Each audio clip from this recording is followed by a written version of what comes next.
Alright folks, now we have a few vehicles lined up for possible release, quote unquote, since they got a stat change on the common test server for patch 1.16, and it's mostly a big nerf bat to the vehicles that I rated mediocre to below average. So let's take a look at how bad the stats are now, or even worse, since if Wargaming is going to give out tier 9s to the masses for Battle Pass, might as well make them crap, or ultra crap now, for the lulz. But we already covered all the vehicles on this list, so let's revisit the Cobra at tier 9. Originally, I thought it could be a Caliban at tier 9. It was not as fast, and definitely not as well armored as the Caliban, or decently armored, but it had a decent HESH shell for the drum, and it could burst about 2000 damage for a 1 minute clip. So that's the only good thing going for it, but Wargaming nerfed this vehicle. So let's take a look at how bad the stats are now. But DPM got even worse, 1600 to 1360. Well, that's pretty bad. Nerfed the reload time of the clip by 7.5 seconds, and each shot takes longer between each shot, so 1.3 seconds to 2 seconds, so takes about 6 seconds to do the burst of 1440, but accuracy got cut off a little bit more, 0.4 accuracy now, as well as dispersion factors while moving the turret and the hull, so less accurate with the low velocity gun as well. Wonderful. It's not fast, so speed thankfully did not get nerfed, but it's not that fast. Has okay enough horsepower per ton ratio, but top speed is like the original Centurions, so not that quick. Also, they nerfed the HESH round, which was the only good thing going for it. So originally the HESH round dealt about 515 damage, so about 2000 damage burst with a clip of 4 rounds, which was pretty decent, but then again you have to wait about a minute to do so again. They nerfed the damage of the HESH to 465, so you can only do about 1800 burst now or so, but I guess the devs got tired of all the gold HESH shells jamming to their ass when this vehicle got their flanks or something. But they also nerfed the view range from 400 meters to the same as a tank destroyer at 370. So how much would I rate this vehicle now? Well, originally I think the nerfs to the autoloader were a big drawback. I mean, it's like a Caliban. It takes way too long to reload, right? But I rated it at 4 out of 10. Now I think it's like a 3 out of 10. You cut down on the HESH, so even if you want to have fun, you have to spend a lot of money for obviously less damage with the HESH. If not, well, you're not doing that much burst, so about 1400 DPM. It's like a 3 out of 10 now, so would I rather play with this vehicle or the WZ-114? I would rather play with the WZ-114. That's how bad it is. Alright, look what they done to my boy. They massacred it. Stop it, he's already dead. Stop. Alright, let's move on to the Lorraine 50T. So it's like a Lorraine 40T with a large ass turret from the AMX M4 series.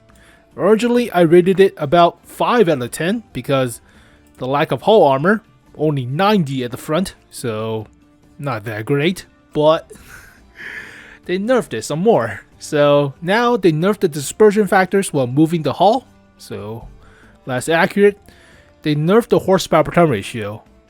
It's slower to move around now, so cut down the effective top speed while going through mud or swampy grounds, as well as just normal terrain, so you can never reach the top speed of 60 now.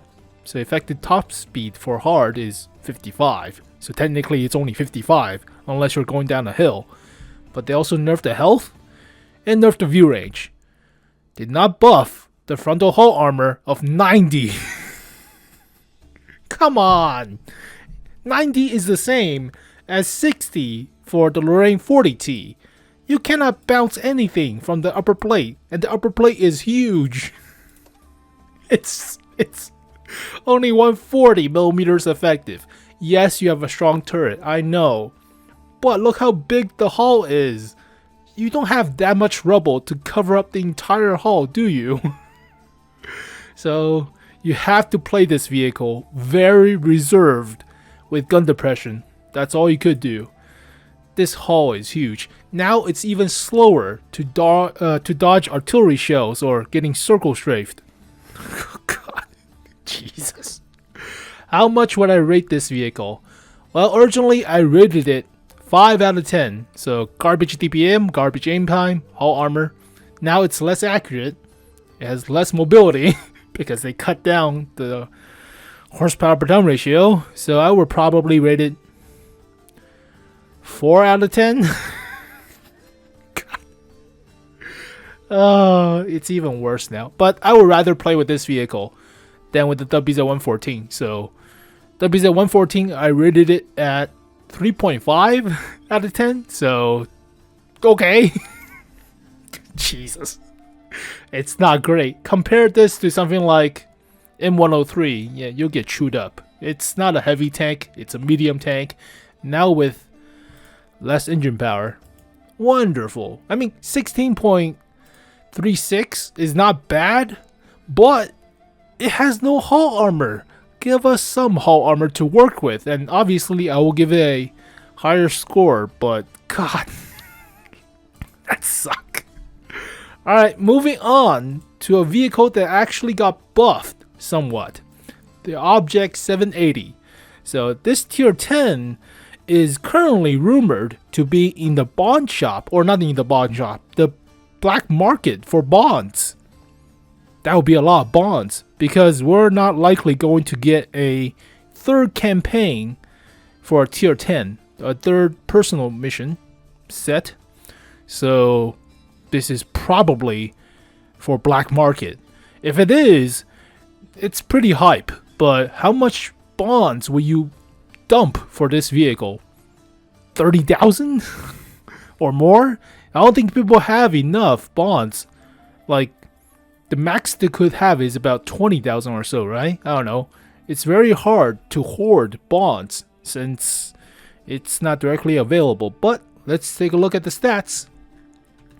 So they buffed the alpha of the gun. So it should be a 130mm, but they buffed it to about the same as a Jagdtiger's 128. So instead of the Ferdinand's alpha of 490, they buffed it to about the same as a Jagdtiger, but a little bit less. Jagdtigers are like 560, but dealing more alpha now means rammers will help out a lot with the DPM buff.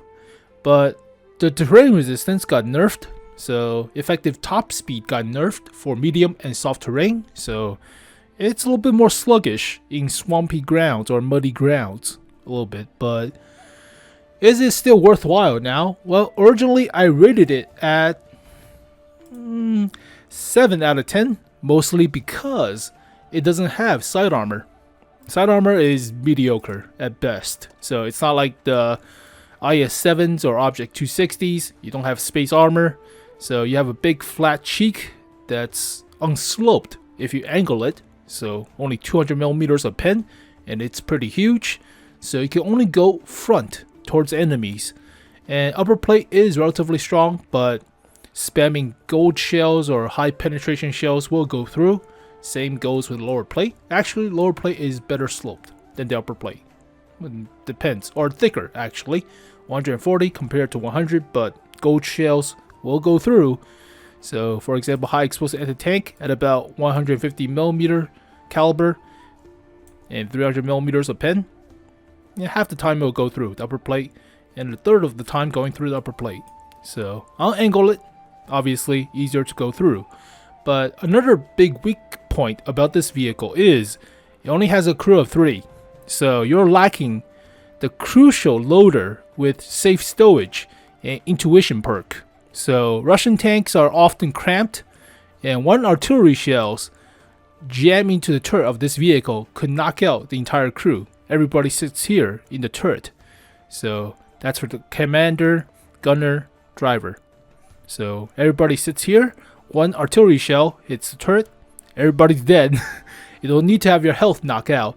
And without safe stowage, the ammo rack is very brittle, especially for Russian tanks, since everything is cramped together. So lack of the loader is a big downside to this vehicle, but if it's for bonds, well, let's see how high the price will get. But I mean, it's already pretty strong, so I would probably rate it a 7.75, just because higher alpha tanks are scarier than lower alpha, mostly because you don't have to expose yourself as often. But I would still pick possibly the Object 260 over this vehicle. Maybe. I mean, Object 260 is a little bit better in top speed at the cost of frontal hull armor, but it has better slide armor, so debatable. And it has a loader position, so yeah, that's a very big plus. Well, back to the last vehicle that got nerfed, the T-34M54, basically a T-54 prototype turret on a T-34M, but they nerfed the DPM, nerfed the accuracy, so I mean, it's a small nerf, but why? I don't know. So it was too good? I don't know. They also nerfed the turret traverse by a little bit, so blah. I mean, originally, how much did I rate this vehicle? I rated it at 4.5 out of 10. Wow, I was kind of harsh, but then again, it's Mr. Potato Head with mixing and matching turrets and hulls, so not that interesting. But I mean, the hull armor is the same, 75, so you'll still get pinned in the hull. That's the main problem with stuff like the T-34-100 for the Czechs. So even though you have a big gun, yeah, how much would I rate this thing? Still 4.5. I mean, the nerfs are not that dramatic in a sense, but maybe 4.25 out of 10. Maybe. Small detail. And it's at tier 7, so nobody gives a crap about low tier vehicles anymore. But yeah, it's like, wait, T-34-85M has more DPM than this vehicle. Even though it has a bigger caliber, it has a lower DPM. I would rather play with a T-34-85M at tier 6 than play with this vehicle at tier 7. And especially if this vehicle goes up against tier 9s, like the Concept 1B. Oh god. Or then again, if it faces the Cobra or the Lorraine 50T, it might not be a problem. Alright, finally, they have added the Kirovets-1 from the secret list. Now this vehicle could now be sold in the premium shop, so it's been a while. It's been a long ass while, but it has been collecting dust for about 6 years. I have proof, but a long time ago, I already made videos about it. I made one for the original super test back in February 9th, which is about the same date. 6 years ago, in 2016, I made another video 2 years later, which it got shelved practically. So, alright, the stats are the same. It hasn't been changed in like 6 years. Oh, it hasn't been changed in like 4 years, but still, garbage Russian accuracy. Well, they buffed the penetration, so that's good. It fires APCR, so that's the difference with the IS-6, but aim time, yeah, Russian. Gun depression, Russian. Carries only like 30 rounds. Same weak spots of the gun access port on top. Actually, it's only 50, then 30, so it could bounce a few. Well, I'm using a large caliber gun. Of course it could bounce. So if it's like 120mm with 200mm of pen, yeah, gun access port is not exactly a weak spot now. It's 50, then 30 or 25. Upper plate about 200mm effective, so decent enough. It's the same as the Object 703 version number 2 in a sense. So upper plate decent enough for tier 8. Lower plate is lower plate. Cupola is small, so that's good, but still about 200mm effective shooting right here. Side armor is about 85 with 16 for space armor, so it can bounce a few while side scraping effectively. And it's sloped downwards, so not a bad tank. I would give this thing like a 7 out of 10. I mean, depending on the gold shell. I totally forgot. I think it's high explosive anti-tank for the gold, but 10 more meters than the average Russian view range at tier 8 for a heavy, so not bad.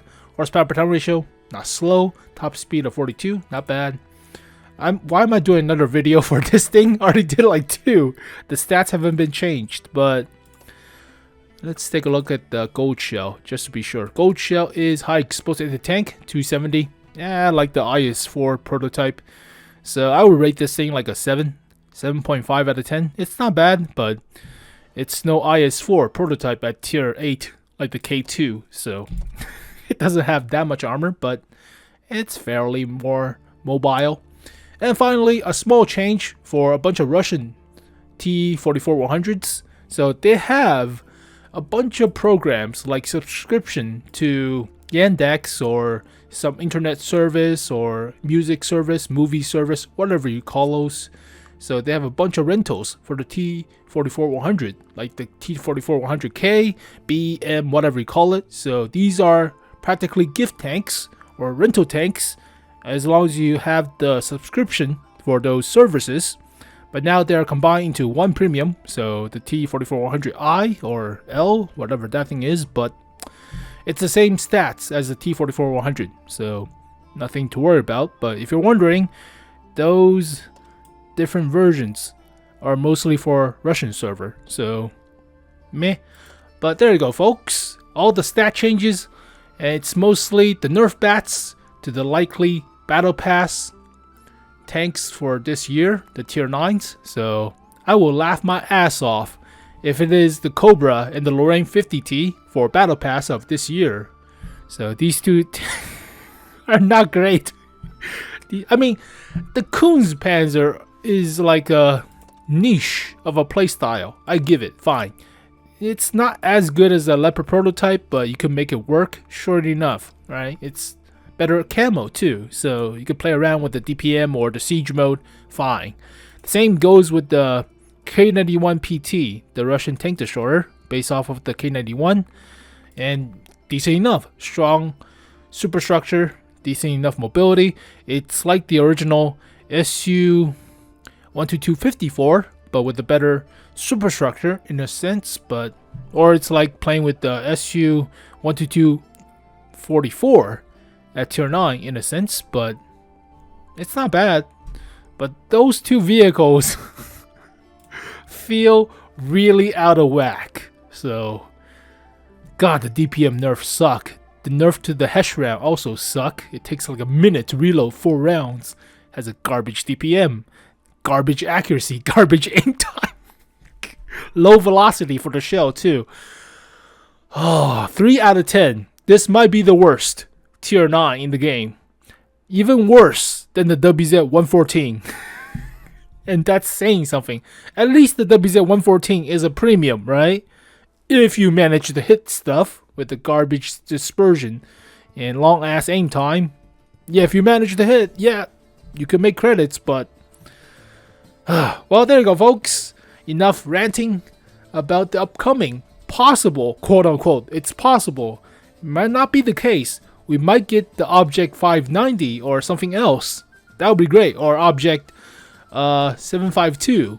That would be great. But for now, kind of looks like we're getting crap for Battle Pass for this year. So that kind of sucks. Well, thank you guys for watching this video. Hopefully you guys enjoyed it. I'll see you guys next time. Peace.